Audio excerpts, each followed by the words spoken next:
When someone's considering an over-the-counter hearing aid, there are several things that you should take into consideration. The first, I think, is very important, is determining whether or not you have a condition that is treated either medically or surgically. There are certain types of hearing loss which are not appropriate for use with a hearing aid until maybe there's some medical intervention. There's labeling on the OTC hearing aid box that says if you have any one of these conditions, seek medical attention first. So that's first, the most important thing. The second is, are you a candidate for over-the-counter hearing aid? They are for people with perceived mild to moderate loss.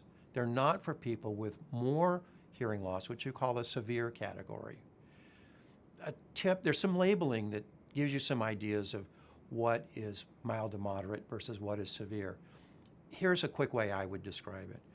If you can sit in a room and talk with somebody and you can hear them talking, but you have trouble understanding what they're saying, it's probably a mild to moderate loss.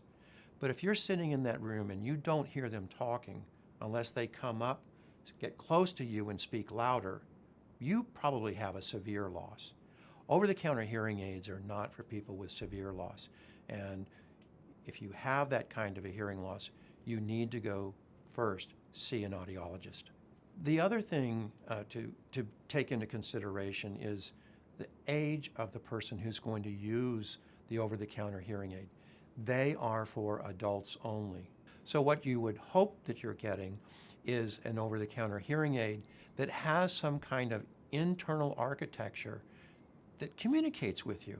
So you can respond to the system and go through some steps like testing your hearing automatically, maybe listening to some different sound settings to go through a self-fitting process. And that's kind of the crucial part of getting the best out of an over-the-counter hearing aid. It's not required, but it's something that you'd want to look for.